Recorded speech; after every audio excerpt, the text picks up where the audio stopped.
अशा अनेक गोष्टी आहेत की ज्या आतापर्यंत घडल्या नव्हत्या.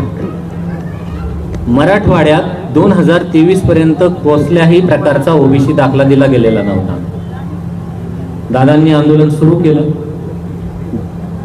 न्यायमूर्ती शिंदे महोदयांच्या अध्यक्षतेखाली कमिटी काम सुरू करायला लागली.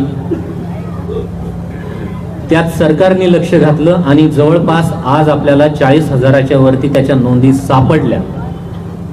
याही पुढे त्या दादांची मागणी होती की त्या कमिटीने काम करावं.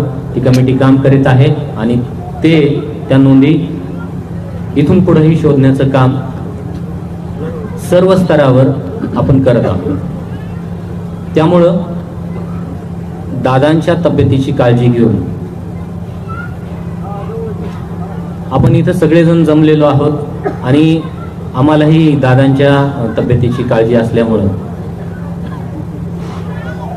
आम्ही परवाही इथं आलो, आजही इथं आलो आणि दादांनी हे उपोषण थांबवावं असं आम्ही त्यांना एक विनंती करायला इथे आलेलो आहोत.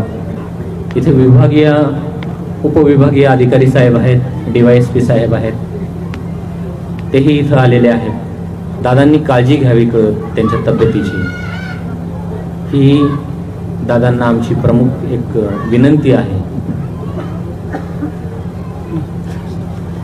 आम्हालाही दादांच्या तब्येतीची काळजी असल्यामुळे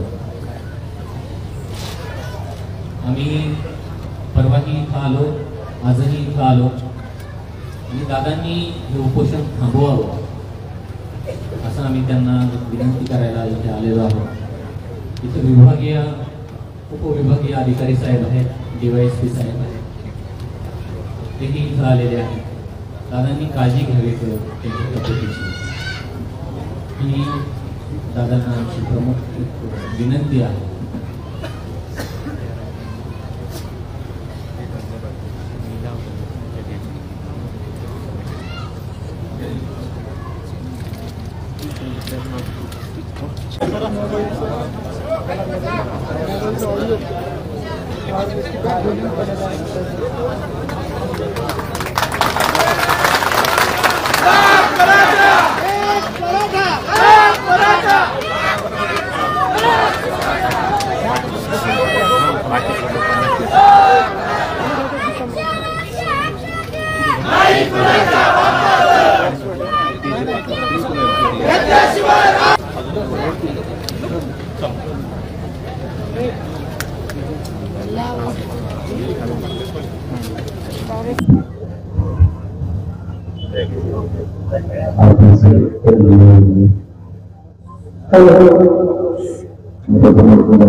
शासनाचं विशेष अधिवेशन आहे, वेगवेगळे अधिवेशन आहे. या अधिवेशनात हा मुद्दा शासन अधिवेशन करायसाठी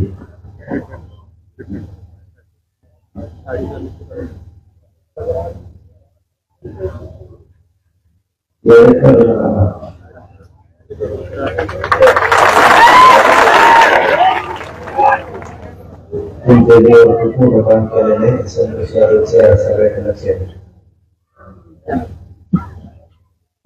माणसातून बोला, समाजातून बोला, सरकारतून बोलू, शेवटी समाज मोठा सरकार किती काय लोक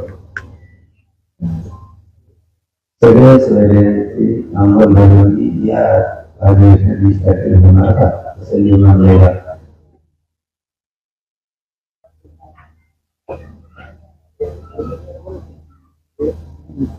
याचा अर्थ नाही असं